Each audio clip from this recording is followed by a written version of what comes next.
Olá, boa tarde. No Sem Censura de hoje, vamos falar das armadilhas dos planos de saúde, de superação, fibrose cística e música. Os nossos convidados são Sérgio Douglas, que é gestor de grandes fortunas. Ele superou a pobreza através do estudo e escreveu o livro autobiográfico O Menino de Boa Esperança. Mutinho é cantor, compositor e baterista. Ele está lançando o primeiro disco, Meu Segredo, com participações pra lá de especiais. Cristiano Silveira é presidente da Associação de Fibrose Cística do Rio de Janeiro. Ele fala sobre essa doença rara que afeta cerca de 4.000 brasileiros. E Patrícia Cardoso é coordenadora do Núcleo de Defesa do Consumidor da Defensoria do Rio de Janeiro. Ela fala sobre as armadilhas nos planos de saúde. E comigo hoje aqui, mais uma vez, de novo, o produtor de web, Bruno Barros. Olá, Bruno. Ei, Cati, boa tarde. Boa tarde a todo mundo. Vamos falar pro pessoal como é que eles fazem para comentar aqui? Para participar, né? A gente adora essa participação. Você que está em casa, chegou a hora de participar do Sem Censura. A hashtag, você já sabe, ela tá aqui, ó. Não sei se estou acertando. A hashtag Sem Censura. A sua mensagem vai cair aqui e eu vou passar para os nossos convidados. É facinho, facinho, Cati. Gente, olha só, e hoje a gente começa esse programa com uma felicidade, porque, não? Porque a gente está recebendo aqui o Mutinho também, entre todos os nossos convidados, e é com ele que eu começo. E por que eu falei o nome Felicidade, né, gente? Porque o Mutinho, ele é sobrinho de Lupicínio Rodrigues, né? O grande Lupicínio Rodrigues, que tem essa música, né? Felicidade foi-se embora, pois é, né? E ele tá lançando um CD, né? Tô lançando. Isso, Mutinho. E você tem o nome do Lupicínio, né? Meu nome é Lupicínio Moraes Rodrigues. É que tem o Moraes porque o nome de Lupicínio foi colocado pela minha mãe em homenagem ao meu tio, que cunhada, aquele negócio muito amiga, né, e tudo, então, aí ela pôs em homenagem ao meu tio. E por que chegou o Mutinho? O Mutinho é uma história bem curtinha, porque eu tinha um tio que eu acho que ele era de São Paulo, tio Paulo, né, e ele, quando eu era pequenininho, e ele chegava, quando eu chegava perto dele, ele falava assim, Muti, cadê o Jeff? Porque é uma história em quadrinho, que o Jeff é um cara alto e o Muti é um cara pequeno, né, do gibi, né, e aí...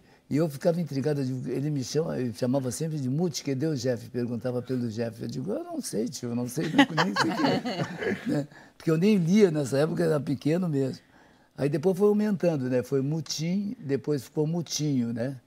E aí parou aí, ficou Mutinho. E o meu tio não gostava muito que eu usasse Mutinho, não usasse Lupicínio Rodrigues, sobrinho, por exemplo, né? Mas aí, com o tempo, eu vi que ia fazer a mesma coisa. Você ia ser músico também, ia né? ser músico e compositor e tudo. Depois, aí fica muito difícil por causa da comparação. Ele tem uma obra imensa, né? Então, para mim poder ser um pouco valorizado, eu tive uma atitude um pouco inteligente por não usar o nome dele, porque aí ele não me achatou, né? Mas ele me ajudou, porque agora, quando alguém sabe que eu sou sobrinho do Lupicínio, melhora porque eu já estou conhecido como Mutinho. Ainda é sobrinho do Lupicínio Rodrigues? Bom, então, já que você ainda é, né, sobrinho de Lupicínio Rodrigues e também é talentoso, vamos mostrar para o pessoal de casa, né, o Mutinho cantando e tocando. Vem para cá para o nosso palco, Mutinho. Vamos lá? Vamos lá. Pegar o violão. Cantar Se Acaso Você Chegasse. Você vai começar cantando, então, uma obra do próprio Lupicínio, não é isso? Que beleza! Uma obra do tio. Uma obra do tio. Do tio. Aquele que te ajudou tanto, né? Me ajudou muito. O Vinícius, quando me anunciava, agora na bateria, meu parceirinho, meu amigo, aquela coisa toda, ele fala assim, sobrinho amado de Lupicínio Rodrigues. Então vamos ouvir.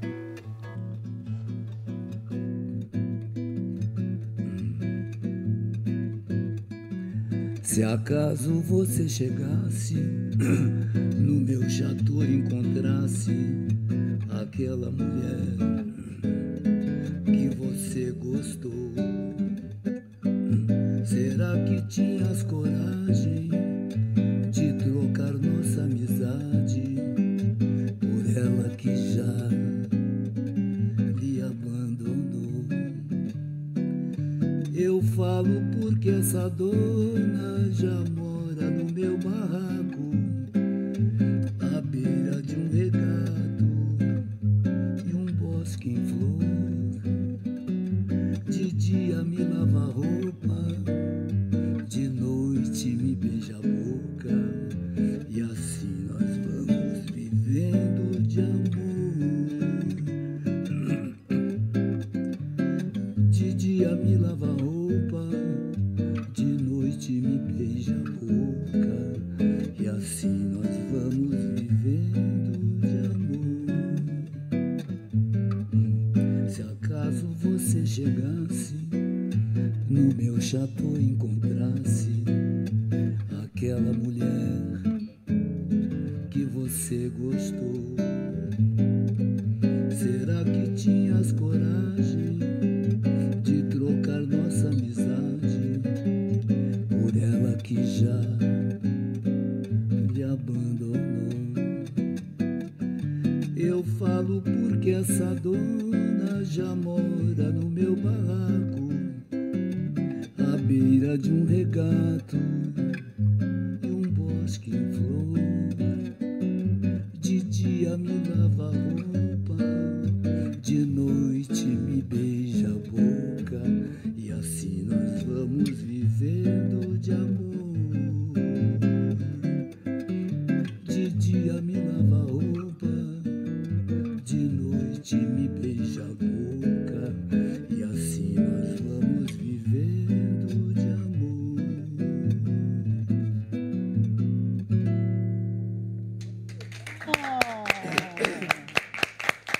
Muito bom, Mutinho. E a gente vai vivendo de alegria e de amor por essas canções, né? Que passam por gerações. Mutinho, vem pra cá.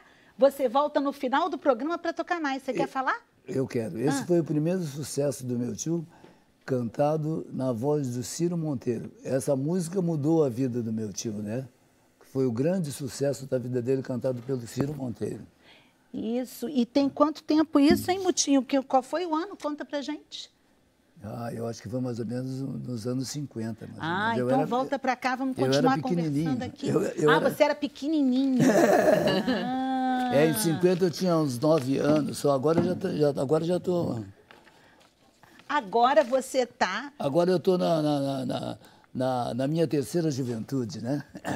Mas você está muito bem, né? É a terceira juventude, né? 76, isso. Né? 76 anos ainda Mutinho. Com muita coisa para fazer ainda, né? Tem muita coisa para realizar. Agora, ainda. Mutinho, que beleza, né? Porque você já tocou com tanta gente famosa, você com Vinícius, com Toquinho, com parceiros Tom incríveis, também. Tom Jobim me chamava de o baterista-compositor. Ele gostava das minhas canções, eu cantava para ele. Quando a gente ensaiava no Canecão, tinha uma salinha só para ensaio, né? Aí eu tocava. Então eu tocava uma música que se chama O Jogo da Amarelinha, que é uma música que eu tenho com o Carlos Augusto, que é meu parceiro e é meu amigo há 50 e poucos anos. Né? A gente teve uma adolescência junto, assim, né? As namoradas, aquelas coisas todas. E fazia música e ouvia música e gostava do cinema novo francês, aquela coisa toda. Então, aí eu fiz essa música com o Carlinhos, O Jogo da Amarelinha, e eu cantei pro Tom. Aí ele ficou meio intrigado, porque ele é assim, baterista, e eu sentei no piano, fui meio audacioso, né? Sentar no piano perto do Tom, né? Tocando depois. Aí toquei a música e ele gostou. Aí toda vez que chegava um amigo dele, ele falava, toca aquela da nona aumentada, que é um acorde alterado, né? Que para ele ficou curioso, porque a música era bonita com um acorde de tensão, que é difícil de fazer, né? Aí toda vez que chegava um amigo lá, ele falava, toca aquela da nona aumentada, vem cá ver o baterista, compositor. Aí, né? A gente foi... Agora, Mutinho, interessante, né? Porque você foi parceiro de tanta gente importante, gente famosa, você também, enfim. Quais são as histórias, além dessa que você contou pra gente, né? Boas lembranças que você tem, por exemplo, de parcerias com o Vinícius. Diz que ele, às vezes, ficava meio assim. Se você encontrasse o Toquinho, né? E fosse fazer uma música com o Toquinho, não fizesse com ele, dava ciúme, é verdade? Eu vou cantar depois uma música que que tem o nome do CD, que foi a primeira traição, né? A primeira traição, como assim? A primeira traição como compositor. Quando a gente chegou no quarto dele para almoçar, ele falou, já sei, a traição, né? Já me traíram, né? Eu digo, já. Ah, porque você tinha feito uma composição com o Toquinho e não tinha mostrado pra ele. O Toquinho tinha feito comigo, né? Porque o Toquinho era parceiro dele só, né? Ainda não era comigo. Entendi. E depois a gente fez também para ele o Turbilhão, quando ele estava namorando uma moça argentina que chama-se Marta Santamaria, e ele estava bem envolvido, assim, ele com 60, ela com 20, né? Ela deixou um namorado em Buenos Aires, tudo por causa dele. Aí, depois a família complicou um pouco a situação. Aí eu fui fazer um samba, falei para minha mulher, estou fazendo um samba para o Vinícius botar a letra. Ela falou, esse samba é bom, que é o Turbilhão, né? Venha se perder nesse turbilhão. Aí o Toquinho, eu fui em São José, em Ribeirão Preto, eu fui no quarto do Vinícius com violão de tarde, dentro do hotel. Aí cheguei lá, bati, a Marta me atendeu, eu digo, Vinícius, tem um radinho, tem um gravadorzinho para mim poder gravar uma música para ele gravar, que eu trouxe de casa para ele. Aí a Martita falou assim, não, o Vina não trouxe, ele está dormindo e não trouxe o gravador. Aí então o que eu fiz? Eu digo, então voltei, tá? Então depois eu venho depois. Aí voltei, quando eu estou voltando, o Toquinho me encontra no meio do caminho, dentro do hotel, e fala, o que está fazendo com o violão essa hora aqui, né? Olha como ele é rápido. O que está fazendo com o violão essa hora de tarde aqui no hotel? Eu digo, não, fui mostrar uma música para o Vinícius. Ele falou, não, entra aqui. Aí eu entrei no quarto dele e disse assim, mostra para mim, eu sei que. Aí eu mostrei para ele. Ele falou, pô, cara, tive uma ideia maravilhosa. Eu digo, o Vinícius não vai fazer mais essa letra, já senti, né? Aí ele falou, não, o Vinícius está assim, tá meio complicado com a família da Martita e ele está chateado. Eu falei, vamos fazer uma música para ele. Aí eu digo, mas eu trouxe para ele, eu pensei, né? Assim, bom, então vamos fazer, né? Aí a gente fez o Turbilhão. E o Turbilhão foi a primeira música minha tocada no rádio, que eu ouvi quando eu fui buscar uma bolsa da minha mulher na sapataria. Aí eu digo, não é possível, o cavaquinho do Esmeraldino tocando, eu digo, Aí o dono da sapataria disse, o senhor está rindo do quê? A vida era mais simples. Mutinho, a vida era mais simples dos músicos? Você acha que era uma coisa... Era melhor. Olha, eu vou lhe falar uma coisa. Com tanta mudança de gente na educação e na cultura, quer dizer, a única coisa que eles nunca lembraram, que eu penso, é na vida do músico profissional que tem uma quantidade imensa no Brasil de gente que vive de música, né? E que tem talento e tudo, e que toca na noite, aquela coisa toda. Mas isso foi morrendo de uma certa forma que ninguém se interessou, porque eu acho que o motivo disso seria porque não tem incentivo para os próprios donos das casas a manter a música ao vivo, né? Então cobram isso, cobram aquilo, só, e taxa e imposto, o cara acabaram... Quer dizer, quando eu cheguei em São Paulo, eu morei no Rio também, né? Mas no Rio eu fiz outra coisa, eu fiquei morando no Flamengo e fui na praia 1 ano direto com meus filhos, foi a única vez que eu dei praia para eles também, né? Pronto. Aí, resultado, o cara que substituía, por exemplo, em 1970, que fazia sub, ele vivia só disso, ele chegava a ganhar mais do que um músico que tocava fixo numa casa. Na verdade, né, agora não tem mais trabalho. Diante disso, a gente só pode dizer o seguinte, né? A gente tem que ter muita saúde para aguentar tudo isso, né, Mutinho? Mutinho, a gente volta com você no final, a gente esclarece para o público, você vai cantar ainda mais 2 músicas com a gente, vai falar mais. Vou falar dessas músicas para vocês. Não é? Lógico, isso. E eu estava falando de saúde, gente, tem que ter saúde também para aguentar os planos de saúde. Né? E a gente está aqui hoje com a Patrícia Cardoso, que exatamente é a coordenadora do Núcleo de Defesa do Consumidor da Defensoria do Rio, e que nesse momento está com muita coisa para falar, principalmente por causa dessa questão da possibilidade de criação de planos de saúde populares, não é isso, Patrícia? Vamos falar? A gente está com uma pauta bem fervilhante com relação aos planos de saúde, né?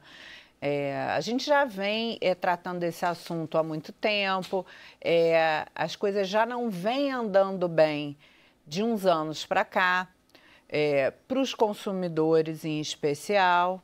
E agora a gente está se deparando aí com a notícia da possibilidade dessa introdução dos planos acessíveis ou dito populares. E o que está acontecendo nesse cenário, assim, eu vou dar uma resumida. Um processo tramitou dentro do Ministério da Saúde, com essa ideia de planos acessíveis. Essa ideia, a meu sentir, foi gestada pelos planos, pelo mercado, tramitou dentro do Ministério da Saúde e o Ministério da Saúde enviou a ANS, que é a agência reguladora, porque os planos de saúde, eles são regulados pela ANS, né? Eles não podem atuar livremente, né? E esse processo que tramitou no Ministério da Saúde foi para a agência fez uma discussão interna, abriu para consulta popular, a gente até fez uma apresentação, outros órgãos de defesa do consumidor, os planos, bem democrático, há cerca de 1 mês e meio atrás, e publicou um relatório descritivo, tão somente, sobre essa tramitação que ocorreu dentro da agência. E para surpresa, assim, surpresa dos órgãos de defesa do consumidor, o Ministério da Saúde interpretou como um sinal verde para a comercialização desses planos populares. Como é que seriam esses planos populares? Eu vou tentar resumir de uma como forma é que isso bem funciona simples. Na prática? Hoje a gente tem planos assim, ambulatoriais, que só dão direito à assistência ambulatorial, consultas e exames, mas livremente, e emergência ou urgência por 12 horas. E temos o outro plano, que é o plano mais completo, né, com internação, todos os procedimentos, que estejam no rol de procedimentos da ANS. Temos também já existente planos com franquia e coparticipação. Então, hoje é o que existe, tá? E os planos populares, eles vieram nessa mensagem do Ministério da Saúde, vieram com 3 tipos, um plano simples, um intermediário e um outro. Esse plano simples, ele daria direito só a consultas, não daria direito a internação nenhuma e consultas assim básicas, exames básicos. O outro com um pouquinho mais de atendimento, só que prevendo uma regionalização desses planos. Então, assim, quem mora por município, estado ou região, então quem mora numa região onde não tem um aparelho de tomografia computadorizada, por exemplo, não teria direito nesse plano a fazer uma tomografia computadorizada, mesmo que precisasse por uma prescrição médica. E uma terceira sugestão que seria... Eu li como um plano de ticket de desconto, assim, que é o que é proibido hoje pela ANS.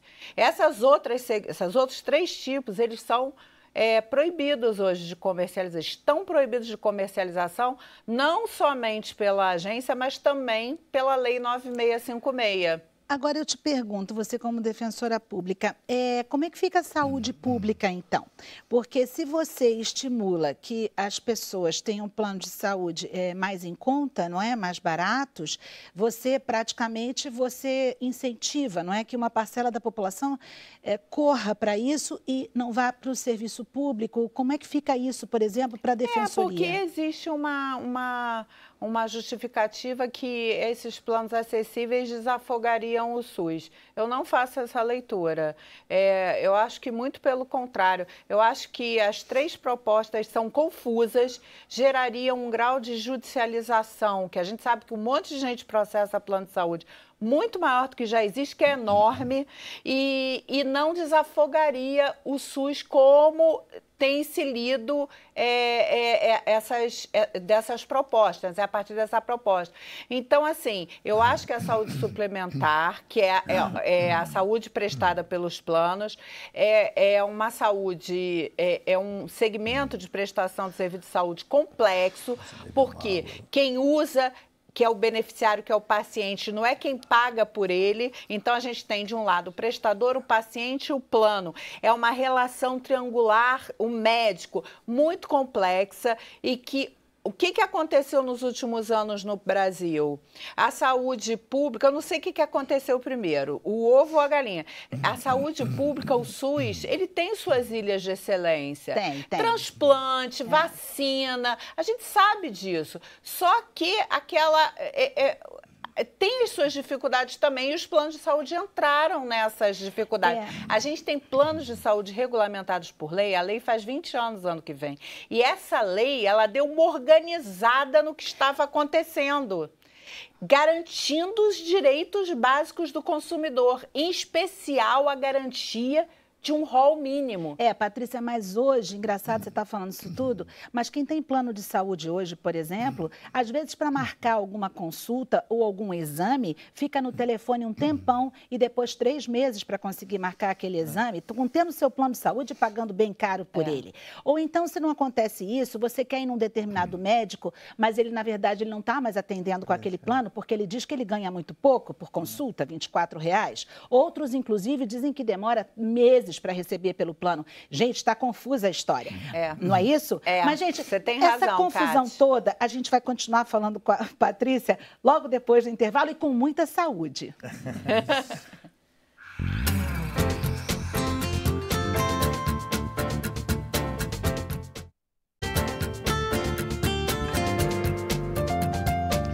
Estamos de volta com o Sem Censura e nós vamos agora a Brasília com Priscila Rangel, que vai nos trazer as novidades da web. Boa tarde, Priscila.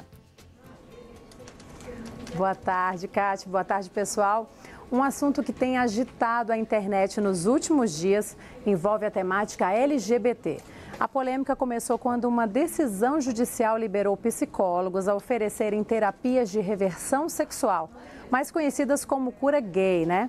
Nas redes sociais, os internautas estão se mobilizando para defender a diversidade sexual, inclusive mudando suas fotos de perfil. O que não falta também são os memes, ironizando a ideia falsa de que homossexualidade é doença e precisa de remédio. Bom, seria se a gente encontrasse tratamento para o preconceito e para a dificuldade de conviver com as diferenças, né, gente? E mudando de assunto, já que eu estou aqui em Brasília, eu convido todo mundo que curte cinema para um programa super especial. Desde sexta-feira está rolando o Festival de Brasília do Cinema Brasileiro, um dos eventos mais importantes do audiovisual no país. E nós, aqui da TV Brasil, estamos acompanhando tudo para preparar um programa que mostra tanto a história do evento quanto essa edição especial, que é a 50ª. Então, fica o convite, o programa Festival de Brasília 50 vezes Cinema vai ao ar neste sábado aqui na TV Brasil, às 10h30 da noite. Bruno, vão assistir aí, né? Mas eu não sou nem besta de perder um programa desse maravilhoso, um trabalho aí da equipe de Brasília, eu tenho certeza que vai ser um programão. E você falou do projeto aí, da Cura Gay Projeto, não, né? A decisão do juiz. Ontem a gente recebeu aqui o Pedro Paulo Bicalho, que é o diretor do Conselho Federal de Psicologia, ele veio de Brasília aqui no Sem Censura, discutimos essa pauta, um retrocesso aí para o nosso Brasil, mas a internet também, né, Cátia? O humor, a gente estava comentando isso, tem vários memes, coisas engraçadas, porque o brasileiro é bom nisso, o brasileiro é bom de meme e a gente acompanhou bastante.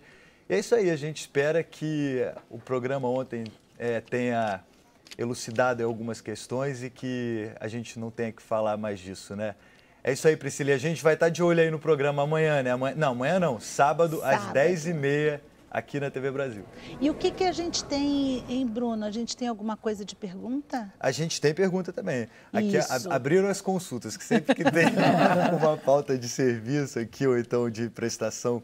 Olha só, a Lúcia Fernandes, ela quer saber como que hoje em dia um paciente individual, ele faz para ter direitos a um plano de saúde. Eu acho que a dúvida dela é em questão às empresas, os planos empresariais. Eu acho que ela está perguntando como é que ela consegue contratar um plano individual. Eu acho que é isso. É difícil. Ela vai... Porque hoje, o que aconteceu? Existem 2 tipos de plano. Plano individual e plano empresarial. O empresarial tem os outros dois tipos, que é o empresarial, o coletivo, né, por adesão, e empresarial e o individual. O individual, ele tem um aumento anual controlado pela ANS, é aquele índice que é divulgado todo ano. Já o plano coletivo, o empresarial por adesão, é um plano que existe um contratante, a empresa do outro lado, geralmente o contratante é o empregador, a empresa de plano de saúde do outro, o beneficiário que é o consumidor. Ou então uma associação, uma administradora de benefícios e o plano, e o consumidor beneficiário. Nesse caso, o aumento, ele é negociado entre o contratante, que é a empresa ou a associação, e o plano de saúde. E aí a ANS não contrata. Então, o que aconteceu nos últimos anos? As empresas foram migrando todos os seus contratos para contratos coletivos para fugir do controle de preços da ANS. Então, o que aconteceu? Uma coletivização dos planos. Hoje a gente tem muito mais gente nos planos coletivos do que nos planos individuais. Por que as pessoas não conseguem encontrar para... Tem até empresas que comercializam, mas o ticket médio de entrada, o valor de entrada é muito alto.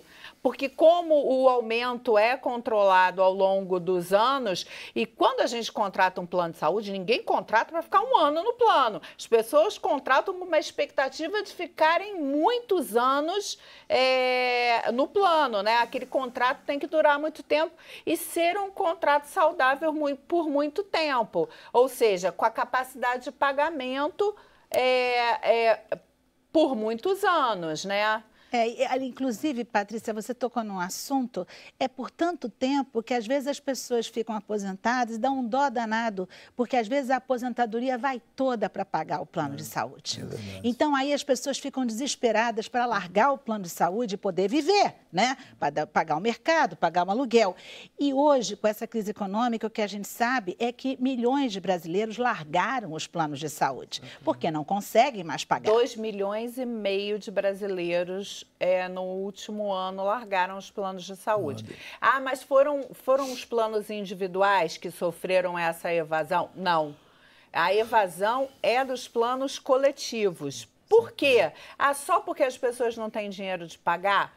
Também porque não tem dinheiro para pagar? Também. Mas o que aconteceu? Um fenômeno da sociedade. A gente está numa crise, isso é inegável, crise econômica.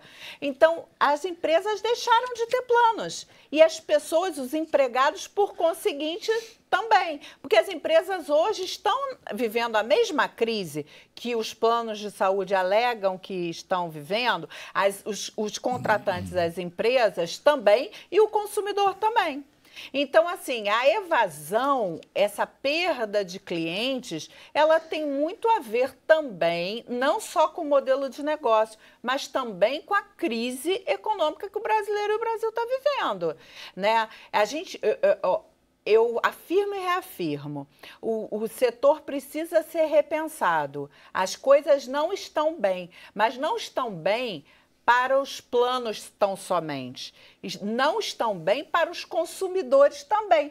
Tanto que essa senhora não consegue contratar um plano individual. Se ela não tiver um plano oferecido pela empresa dela, ou se ela não tiver uma elegibilidade para fazer parte de uma associação e conseguir um plano coletivo por adesão, sem se arriscar a entrar num plano coletivo, um falso coletivo, porque tem esse risco, né? De um falso coletivo que é muito perigoso. Contrata sem saber, né? E aí o que acontece? Essa pessoa fica sem ter, mesmo querendo um plano e tendo uma disponibilidade financeira razoável, ela não tem. E o que acontece também? Qual é uma grande crise do setor? Uma enorme crise. É uma crise de informação, sabe, Cátia? Hoje, lá na Defensoria, eu tenho 20% do meu corpo técnico só atendendo saúde suplementar lá no Nudecom. E olha que a gente atende todas as demandas. Os nossos problemas e os dos consumidores não são só esses. Quais são as principais reclamações, hein, Patrícia? De quê? Das Ligada pessoas à que saúde buscam, suplementar? que buscam. Hoje, olha, está bombando a questão da rescisão contratual e as pessoas perdendo os planos. Muitas pessoas nessa situação. E assim, e o fato, tem uma outra coisa que nunca deixou de ser também top são as consequências da não informação. Sabe em que momento que o contratante, o consumidor, ele descobre que o plano dele é individual ou coletivo? Quando ele chega na minha porta, quando ele chega na minha mesa de atendimento. Ele não sabe exatamente o que ele contratou. Porque informação em direito do consumidor é uma joia, é uma preciosidade, é o início de tudo, é o pontapé com o pé direito. Então, quando a pessoa não sabe o que contratou, ela não sabe o que ela tem, a que ela tem direito, né? E informação em direito do consumidor não é só aquela informação que é prestada, é aquela que é prestada e garantidamente compreendida pelas pessoas. E, Patrícia, eu imagino como é difícil para vocês, quer dizer, ter que atender a todas essas reclamações, e você tem a certeza, é difícil para a gente também viver no dia a dia com todas essas dúvidas, e às vezes você tem o seu plano e você não sabe a quem procurar, onde ir, tendo plano. E aí muita gente hoje acaba ficando sem plano e à mercê de tudo que está acontecendo, né? Você ter vaga num hospital público, você não ter, você enfrentar a fila. Tá complicado. Gente, nós vamos continuar aqui com a Patrícia, depois com as perguntas de vocês, mas já que a gente está falando em saúde, a gente tem hoje aqui o Cristiano Silveira, né, que é presidente da Associação de Fibrose Cística do Rio de Janeiro, uma doença rara, mas que é preciso que se preste atenção, não é isso? Exatamente, exatamente. Vamos falar dela. Vamos esclarecer ao público, não é? Então, a fibrose cística, então, é uma doença genética, né? A criança nasce com ela, né? Se tudo der certo, ela deve ser identificada já no teste do pezinho, né? O teste do pezinho que é oferecido pelo SUS, é oferecido também na rede privada. Acontece que, às vezes, ela não é, ou porque o teste não é oferecido na rede pública ainda em alguns lugares, ou porque essa criança nasceu antes desse teste ser disponibilizado. E a gente tem muitas pessoas que têm a doença e não sabem. Então, a importância da gente estar aqui hoje, né, do que a gente está promovendo, no que a gente está chamando de Setembro Roxo, né, que é o mês da fibrose cística, é a gente divulgar esses sinais que importam, né, aqueles sintomas da doença, para a gente pensar nessa possibilidade de diagnóstico quando a gente vê isso acontecendo. E quais são os sintomas da fibrose cística? Como é que a pessoa percebe que ela pode estar com essa doença? Muito bem. A fibrose cística, então, é uma doença genética, ela afeta um canal que expressa um canal iônico lá na membrana celular, provoca alguns efeitos aí no sistema respiratório e digestivo. No sistema respiratório, ele vai provocar tosse crônica, vai provocar pneumonias que se repetem ano a ano, né? A pessoa vai lá, trata a pneumonia, tem novamente, trata mais uma vez, as chamadas pneumonias de repetição, né? Quando a criança também tem dificuldade para ganhar peso, ganhar estatura, a gente já deve começar, e essas duas coisas estão juntas, né? A doença respiratória e essa dificuldade também se deve pensar em fibrose cística. A diarreia é muito constante e nessas fezes, sinais de gordura, essas fezes gordurosas, também é um sinal importante. E aquele que é o sinal que dá até nome da doença, né? A doença do beijo salgado, um suor um pouco mais salgado que o normal, né? Do que nós, assim, que não temos a doença. Agora, você falou muito assim em criança, porque aí é baixa estatura e tal, mas você pode perceber, você percebe ela ainda criança ou você passa, por exemplo, você pode perceber a doença mais tarde? Isso. Até é uma história interessante, né? O instituto que promove esse mês, né? Essa atividade, foi fundado por uma paciente que teve um diagnóstico tardio, né? Verônica, lá em Curitiba, já com 23 anos, tendo tido muita doença, tendo tido doenças respiratórias, muitas doenças no pâncreas, tendo passado por intervenções, várias internações e tal, só foi descobrir depois de uma pneumonia quando um médico desconfiou e pediu o exame, que é justamente o teste do suor, né? Então ela disse que a missão dela daí por diante seria divulgar mais a doença para que outras pessoas não precisassem passar por isso. E aí ela fundou esse instituto, né, que junto com as associações regionais, as associações de todo o Brasil, promovem inclusive isso para evitar casos como o dela. Mas sim, se descobre, a gente lá na associação essa semana, né, estava fazendo a caminhada e veio uma pessoa nos procurar, sabendo da atividade, para nos contar que a filha de 14 anos também teve o diagnóstico aquela semana e veio ali conversar com a gente para saber um pouco mais. Porque, sim, são muitos diagnósticos que acabam sendo tardios por causa dessa deficiência na triagem neonatal, né, no teste do pezinho. Cristiano, a gente tem o vídeo de vocês que mostra como é que vai ser essa campanha. Vamos ver.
Existem alguns sinais que indicam a fibrose cística.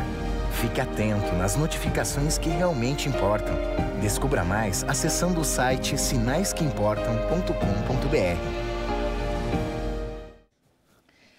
Muito bem, sinais que importam. Na maioria das vezes, a gente precisa prestar muita atenção na gente mesmo, não é? Nos filhos da gente, não é isso, Cristiano? A gente estava falando aqui de plano de saúde. Como é que é o tratamento num caso desse? O tratamento é disponibilizado pelo SUS, né, para o sistema de saúde, em centros de referência, né, centros especializados, porque exige um cuidado multidisciplinar. Você tem que ter atenção de pneumologistas, de gastroenterologistas, de fisioterapeutas, de nutricionistas, e isso tem que ser feito por uma equipe especializada. E a gente tem alguns centros de referência no Brasil, né, que atendem esses pacientes. Você, nesse momento, assim, como a gente tem um programa que é nacional, você tem algumas cidades, assim, que você diria, olha, tem centro de referência aqui, ali... Hoje eles já estão bem mais espalhados, no começo eram poucos, né, aqui no Sul e Sudeste, hoje já tem um pouco mais. Você pode achar essa relação, inclusive, dos centros de referências no site que a gente colocou ali. É importante que se busque esse atendimento especializado. Algumas famílias, às vezes, se atrapalham na atenção básica com médicos que não têm essa experiência na fibrose cística, e isso é bem complicado, principalmente nessa idade inicial, né, que a pessoa tem que já começar a usar alguns medicamentos. Às vezes, o médico, não conhecendo a doença, faz uma indicação ali que não é exatamente a melhor, e é muito importante procurar justamente esses centros de referência, mesmo que fiquem um pouco longe da sua casa, porque vale a pena ter essa atenção especializada. E como é o tratamento? O tratamento é um tratamento diário, é um tratamento bem árduo, assim, né? Você tem uma parte de medicamentos, né, para mobilizar essa secreção, para deixar ela mais fluida nos pulmões, para mobilizar ela. Os antibióticos para combater essas infecções, né? E tem também uma parte toda de fisioterapia, que tem que ser diária, 2 vezes por dia, para mobilizar essa secreção para fora, que senão ela se acumula no pulmão, causa obstruções e perda de função respiratória. A parte nutritiva, que a gente brinca que é a melhor parte, né, que é ter uma dieta hipercalórica, você comer à vontade, comer muito bem e comer de uma dieta rica em coisa, olha coisa só, boa, né? Esse talvez seja o melhor, né? Essa o pessoal brinca que é a parte boa, né? Os exercícios físicos também, fazer, né, atividade física regular, enfim. Que tipo de alimento que é indicado para quem tem fibrose? Não, comer mais, né, em geral, e se dar um pouco de prioridade para as gorduras, porque são justamente os alimentos que se perde um pouco. A doença provoca uma baixa absorção de gordura, por causa desse problema no pâncreas, das enzimas pancreáticas. Você não tem uma absorção completa das gorduras. Então, você tem uma dieta mais rica em gordura para repor isso, mais as enzimas que você também toma junto com a alimentação para compensar isso, né? Cristiano Silveira, a gente continua com você logo depois do intervalo. Vamos esperar as perguntas das pessoas que estão em casa com dúvidas, ok? Ok. A gente volta já já.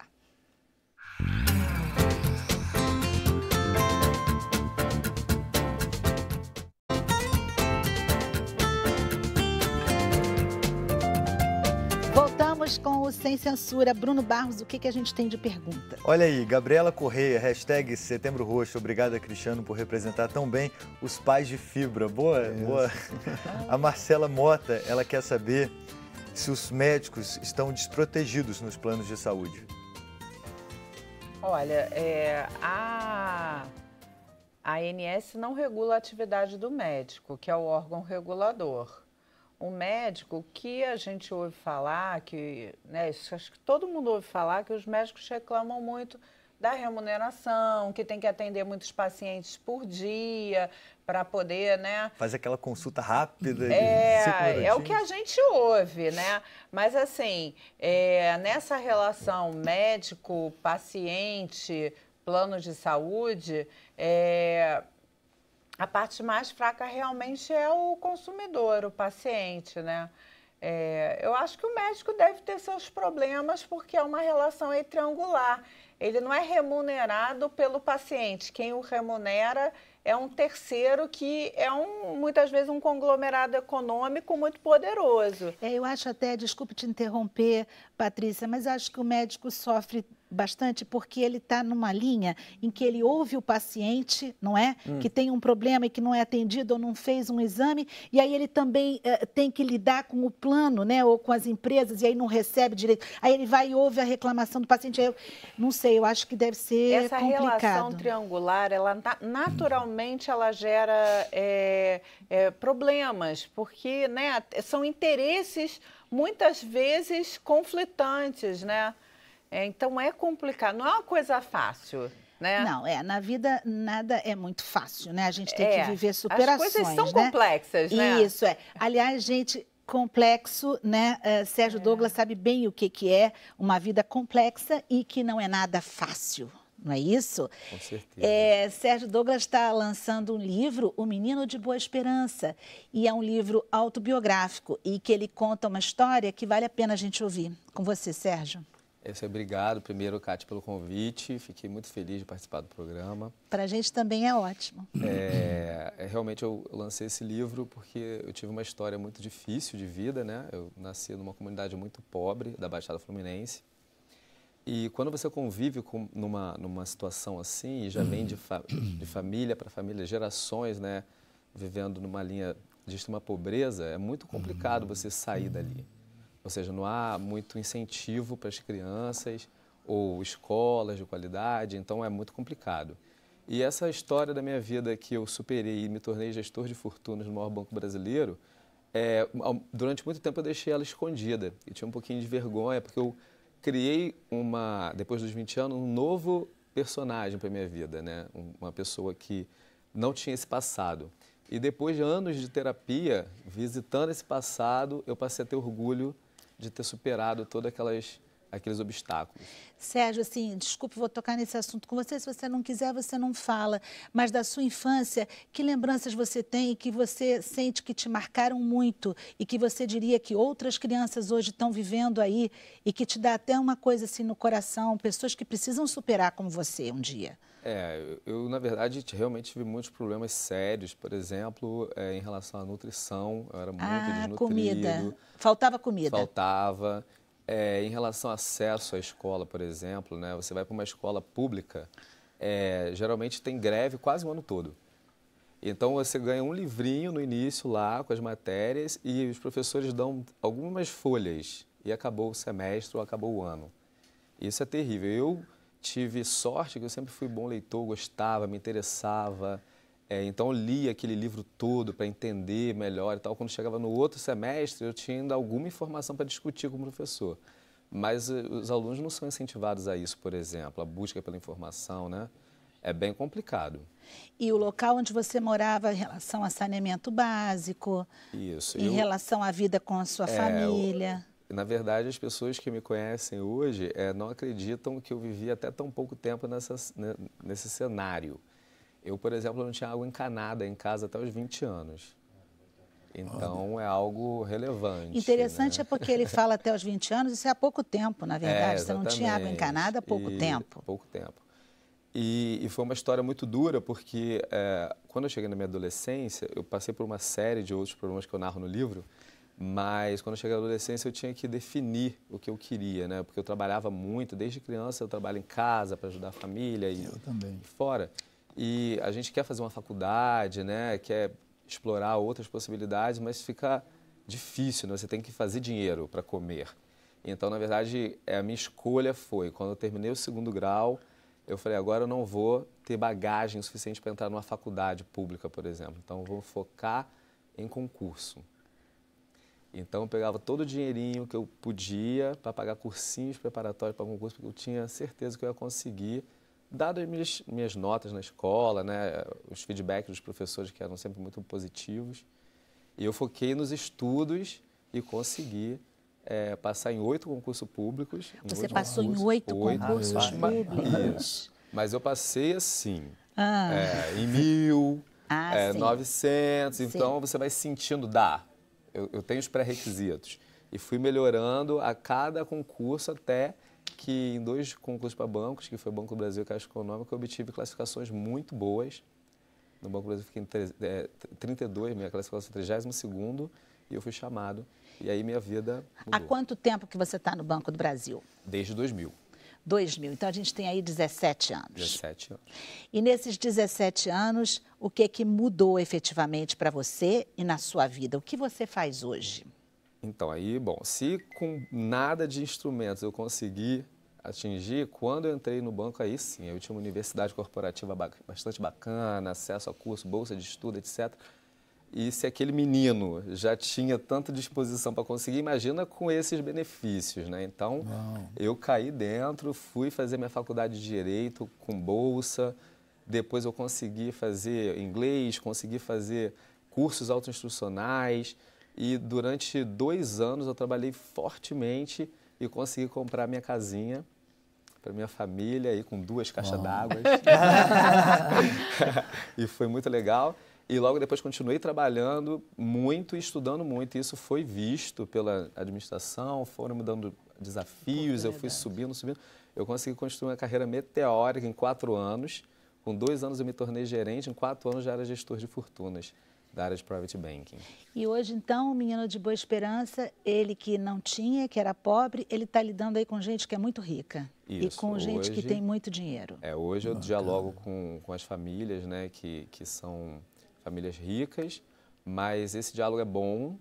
Eu geralmente consigo obter bastante êxito no meu trabalho, porque eu tenho uma compreensão muito grande do ser humano em si, né? Lógico, mas é lógico. De qualquer cenário. Sérgio Douglas, toda pessoa que passa por muitas dificuldades, ela com certeza terá uma compreensão da vida diferente, inclusive porque ela vai ter mais paciência com determinadas coisas. Com certeza. E quando você fala aqui agora para a gente, quando você destacou 2 caixas d'água, é a importância que isso tem, sim, em uma pessoa que não tinha. Isso faz tanta diferença e só quem não tinha é que sabe. Isso. Então, com certeza, eu imagino que você tenha muitos clientes e que eles adorem você, né? Porque, na verdade, você continua com a essência daquele menino que lutou muito e que dá muito valor porque chegou lá. Muito valor. E respeito também pelo outro, né? Resiliência, capacidade de ouvir, entender, porque às vezes o estresse da pessoa...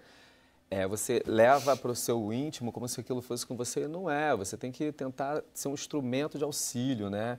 E independente se você é pobre ou muito rico, o ser humano ele quer atenção, ele quer que você ouça, ele quer que você preste atenção no que ele tem de necessidade e trabalhe nisso, né? Então é isso que eu faço com os meus clientes e sem contar que a gente tem que estar sempre evoluindo, né? A gente é incompleto, a gente tem que estar o tempo todo buscando o que eu posso me aprimorar, qual o passo que a gente pode dar para melhorar, né? Isso eu acho que é muito relevante, porque também chega um certo ponto que as pessoas acham que basta. Cheguei, acabou. Não.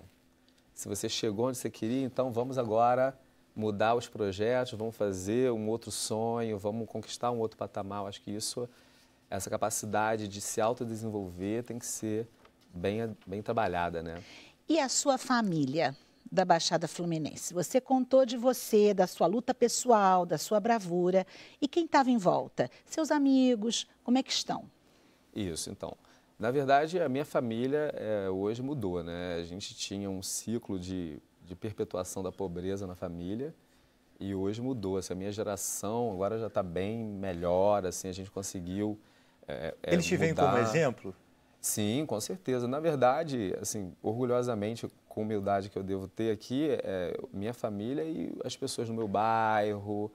Eu fico muito emocionado, por exemplo, quando pessoas leem esse livro e me dão os feedbacks desse livro.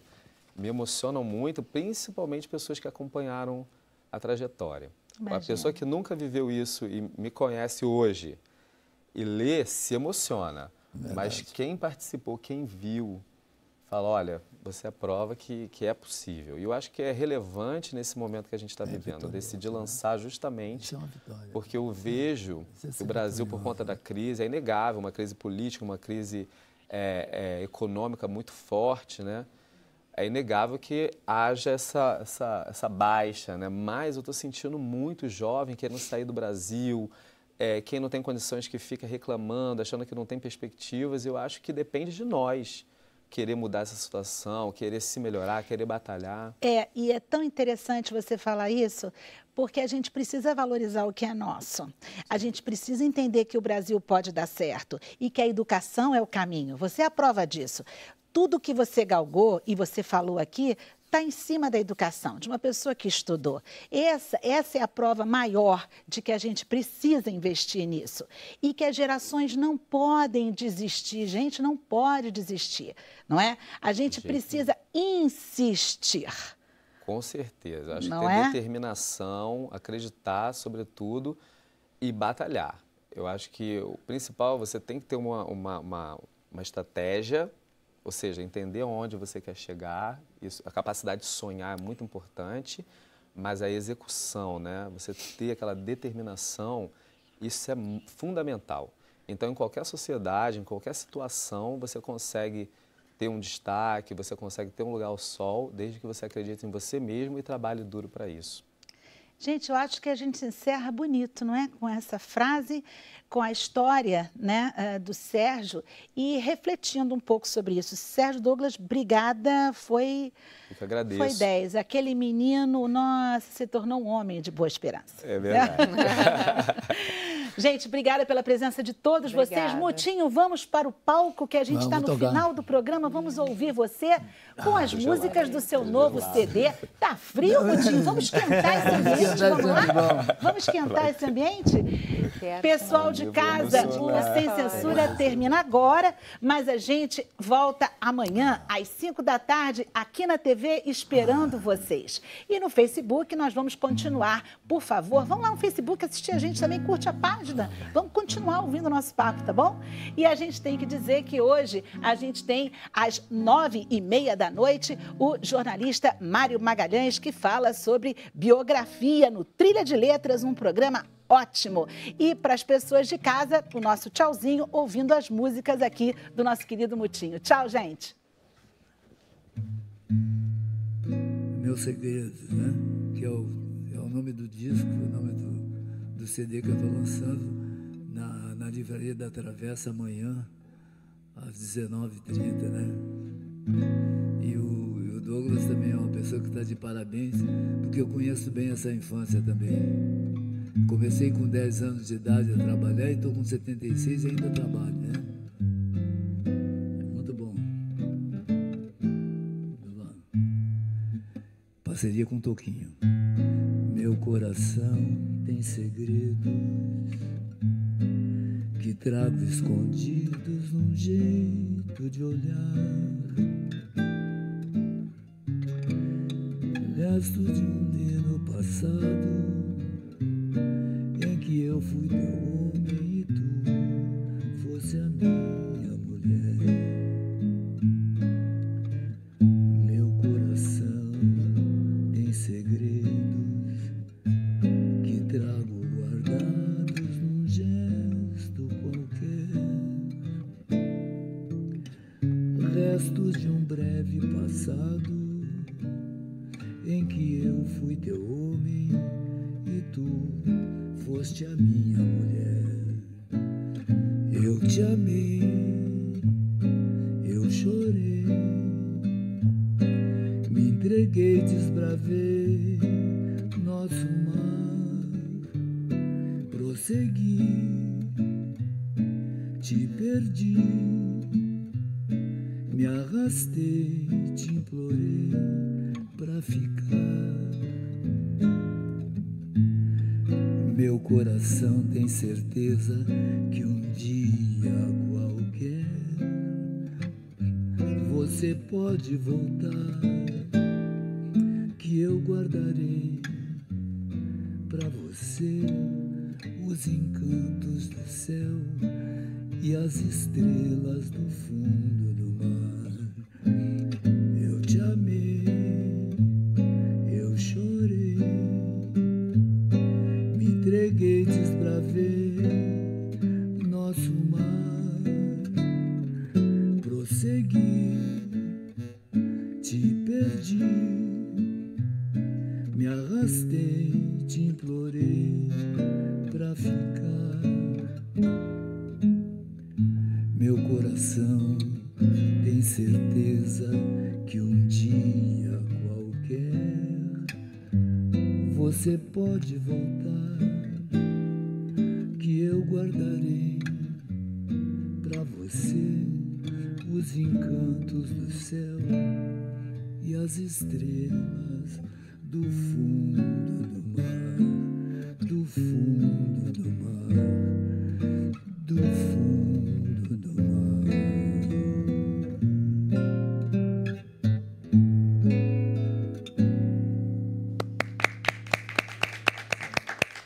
Poesia, né, Mutinho? Poesia. Mutinho, vamos conversar mais um pouquinho aqui, depois você volta, vamos falar. Vamos falar um pouco mais, porque você estava falando do seu CD e eu acho importante mesmo. Passa ao vivo no Vamos Face. falar do seu show, né? Você anunciou que é na Livraria da Travessa, Na não é Livraria isso, da Travessa. Mutinho? Isso em Ipanema, né? Ipanema. Vai ser amanhã? Quando é que vai ser, Mutinho? Vai ser amanhã, às 7h30 e dia 29 em São Paulo, Ah, ótimo. na Livraria da Vila. Dia 29, então, em São Isso, Paulo, 29 na em Livraria São da Paulo, Vila. Livraria da E Vila. amanhã na Travessa de Ipanema, aqui De no Rio de Ipanema. Janeiro. Que horas? 7h30. 7h30. Dia 29 também às 7h30. Essa livraria fica em Pinheiros, né? No bairro de Pinheiros, em São Paulo. E aqui a Travessa fica em Ipanema. Isso, música linda que você tocou pra gente. É, Meu Segredo, né? Essa música foi a primeira traição que eu fiz que a gente fez com o Vinícius, né? Eu e Toquinho levamos uma música para ele ouvir e ele falou, que traição, mas ele gostou, ele ria, ficou contente, que achou bonito, né? Então... É um segredo de vocês, né? É um segredo. Bruno, o que tem de pergunta aí pra gente? Olha aí, bombamos. A Mara Lima fala da história do Sérgio Douglas, bom rapaz. O José diz que história bonita, Douglas, parabéns. Ele fala que mais uma vez a gente está tratando da importância da educação, hoje ilustrado com essa bela história de muita determinação. Parabéns, parabéns, parabéns. O Martins, ele, enfim, faz uns elogios aqui. Ele quer saber do Mutinho por que toca pouco bossa nova e MPB nas rádios. Ele diz que só ouve música sertaneja. Isso é... Nas rádios.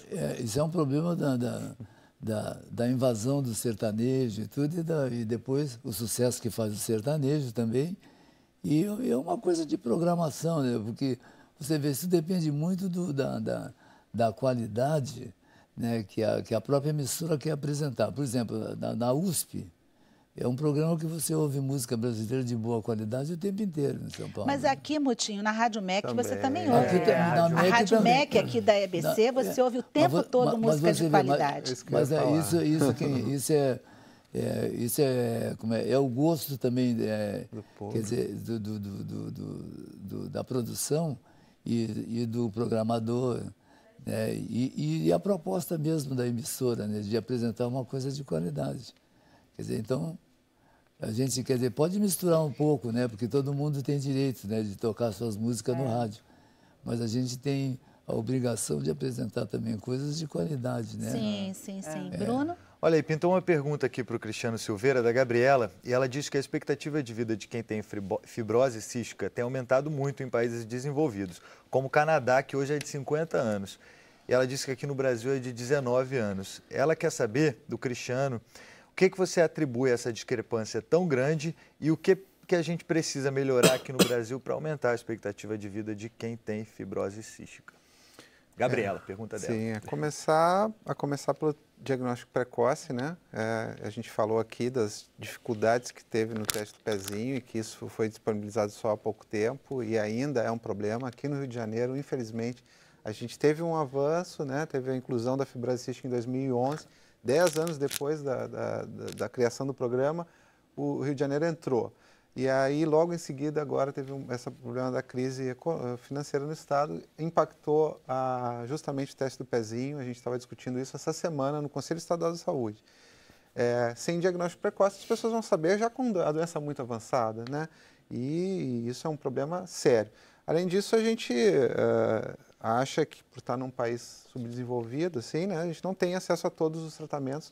O protocolo, né, as diretrizes terapêuticas para o tratamento da fibrose cística incluem oficialmente no Ministério da Saúde só 3 tratamentos, que, como eu falei aqui, é uma doença multissistêmica, afeta vários órgãos, né, e não é suficiente, absolutamente não é suficiente essas 3 medicações.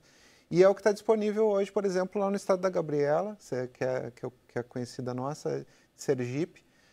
Só é disponibilizado essas 3 medicações, que é o que é oferecido oficialmente pelo SUS. Aqui no Rio de Janeiro, a gente tem um termo de ajustamento de conduta com o Estado que possibilita que a gente acesse outras medicações. Em São Paulo tem uma lei estadual que possibilita também que eles tenham acesso a outras medicações mais avançadas, enfim, uma quantidade maior. Mas, infelizmente, Norte, Nordeste, muitos estados ainda só disponibilizam aqueles 3 medicamentos. Então, isso acarreta essa tristeza, né? Que o paciente hoje no Brasil vive em média, a gente não quer que as pessoas fiquem desesperadas também, que todo mundo vai viver só aos 19 anos. A gente tem pacientes, né, passando disso, mas em média, infelizmente, a gente tem esse quadro, que é triste, né? De crianças perdendo a vida precocemente por não acessar aquele tratamento que é necessário, né? Ou seja, mais uma vez a gente fala de informação, né? Mais uma vez a gente fala de educação e dessa importância, né? E a gente chega na questão da saúde, não é? Que eu diria que está doente no nosso país, né? Muito. Enfim, é uma situação que, como é que a gente vai fazer? Que é o que a Patrícia dizia. Qual é a saída para isso tudo? Patrícia, você que lida com isso no dia a dia, quais as ideias que chegam até vocês para dar uma solução no que a gente está agora, nesse impasse? Olha, existe um projeto de lei que está tramitando, está pegando fogo agora no Congresso Nacional. O relator desse projeto de lei é o deputado Rogério Marinho, para a modificação da lei que rege os planos de saúde. Os órgãos de defesa do consumidor, têm notícias que essas modificações poderão trazer retrocessos aí para o direito do consumidor. E então, como melhorar? Se todo mundo acha que não está bom, tem um projeto de lei com essa ameaça, deixar que os órgãos de defesa do consumidor, que a sociedade civil, que o mercado possam participar democraticamente. Estamos numa democracia desse processo legislativo. Parece que semana que vem vai ter uma reunião, a Comissão de Saúde do Congresso convocou essa reunião. A gente confia que todas as partes envolvidas possam ser ouvidas para construir o melhor. Porque o melhor não é só o lucro, o melhor não é só um atendimento sem limites, né? Porque os recursos, eles são escassos e têm limites. Então, assim, como chegar a um consenso? Eu, particularmente, não tenho uma solução. Eu tenho uma opinião e gostaria de ser ouvida, né? Os órgãos, estou falando em nome dos órgãos. Os órgãos de defesa do consumidor estão na ponta, estão atendendo as pessoas e estão ali na pressão do dia a dia, vendo o sofrimento das famílias que estão com um ente querido internado, que chegam lá desesperados. Então, a gente tem que ser ouvido, o mercado tem que ser ouvido, a sociedade civil organizada tem que ser ouvida, as entidades. Isso é processo democrático. Se hoje a gente tem um setor que está em crise, vamos todos procurar a saída, né? E não a saída vir orquestrada por um único grupo. Isso não é democracia, isso não é republicano, entendeu? Bom, democraticamente, já que você tocou nesse assunto, vamos ouvir o pessoal de casa, que o Bruno deve ter mais alguma pergunta. Olha aí. Vamos ver quais são as dúvidas deles. A Cláudia Fernandes está com uma dúvida, quer saber se Boa Esperança é em Nova Iguaçu. Exatamente. É isso mesmo. É lá mesmo. Nova Iguaçu. Aí a Sônia Regina Paralupe Santos, consegui, estava quase um trava-língua aqui o nome dela. Ela disse que vida rica, Douglas, que rica de sabedoria para poder lutar, rica de querer sempre o bem. Parabéns pelo brasileiro que você é. A Luísa, ela diz que uma família que não tem condições de pagar um plano de saúde, qual é a melhor alternativa? Se é melhor fazer um plano para os mais velhos ou para os mais novos? E se existe uma idade aconselhável para ter o plano de saúde? Olha, isso é olha só, quem não tem condição mesmo de ter um plano de saúde, tem que ir para o SUS. O SUS existe, é uma obrigação constitucional para o Estado brasileiro. O SUS é um dever do Estado. Prestar saúde é um dever do Estado. E prestar saúde de uma forma satisfatória. Fazer a escolha de Sofia em casa de quem vai ter o plano, um idoso entrar num contrato novo, hoje em dia é quase que impossível financeiramente. Só se a pessoa for um cliente do... só nessa situação, grande fortuna. Muito bom. Do contrário, a pessoa tem que se valer realmente do SUS, porque os contratos de plano de saúde, eles são contratos de trato continuado, que perspectivamente devem ser alongados no tempo e durarem muito tempo. Porque aí, os que estão na base, lá os mais novinhos, contribuem e gastam menos porque tem um risco aí de, tem uma probabilidade de ficar menos doentes do que os mais idosos. Sim, e os mais novos, mais saudáveis, acabam pagando pelos idosos, né? É muito complicado. Agora, realmente, hoje só tem condição de se ter um plano empresarial, né? Ou um plano coletivo, né? Ou por adesão ou empresarial, porque um idoso entrar linha de partida num plano individual, impossível, só os clientes dele. Olha Mais aí, alguma coisa, Bruno? Tem um relato de uma mãe, da Alzira Ramos. Ela disse que é mãe de uma criança que nasceu com a fibrose cística, que é uma doença muito difícil. E ela disse que a filha dela viveu só 6 anos. E ela fala que foi uma luta, ela conta aqui toda a história da filha. E a Mara Ferrão Azevedo, ela quer saber se a fibrose cística tem cura ou somente controle. Ela tem só tratamento, ainda não existe uma cura. A gente diz que a gente está cada vez mais perto disso, né? Pelo menos de um medicamento que trate o que a gente chama de defeito básico da fibrose cística, que é o defeito no gene, o defeito na mutação. Então, a ciência está cada vez mais perto disso, já existem as primeiras medicações nesse sentido, mas hoje a gente não tem cura, só tratamento. Esse quadro que ela levanta é um quadro que no Rio de Janeiro, por exemplo, ano passado a gente teve vários óbitos, a maioria ainda entre crianças. Isso nos deixa muito desolados, porque são mortes precoces, né? Como você viu lá no Canadá, uma pessoa hoje está vivendo em média 50 anos, quer dizer que tem gente com 60, 70 anos vivendo com essa doença e convivendo com isso. E aqui a gente perdendo essas crianças tão precocemente. É uma história ainda, infelizmente, que se repete, uma história muito triste. Isso. E por isso também desse trabalho. A gente, na verdade, né, a gente perde as crianças, né, com a fibrose cística, a gente perde aqueles que deixam os planos de saúde e depois não pagam e não conseguem ser atendidos, e a gente perde pessoas que, como você, por exemplo, Sérgio Douglas, não conseguem chegar aonde você chegou, porque elas, exatamente por falta de saneamento básico, por falta de condições de moradia, de alimento, realmente elas não conseguem se desenvolver. São várias perdas, não é? Sérgio, até por esse assunto que a gente está falando aqui, as lembranças que você tem, por exemplo, da questão de saúde quando você era criança. Como é que se resolvia isso numa situação daquelas? Na verdade, eu cheguei àquele ponto que você é tratado com ervas medicinais, né? Então, até acesso a medicamento era complicado. E quando, eventualmente, uma pessoa da Baixada, desse subúrbio, né, dessa região mais empobrecida, precisa de um tratamento ou uma fratura, alguma coisa, é lastimável. Procurar um hospital público para ter uma cirurgia demora séculos para ser atendido, né? Então, infelizmente, isso realmente dizima milhares de vidas. É complicado, né, gente? Muito complicado. Pessoal, a gente chegou no final desse nosso programa, que eu acho que foi bastante esclarecedor para quem estava em casa. A gente espera que tenha sido. Eu quero que vocês rapidamente só deem o serviço de vocês. Sérgio, para encontrar o seu livro, como é que faz? Tem algum site, uma página no Facebook, rapidamente? Tem, na editora Autografia, é possível comprar direto no site. Ok.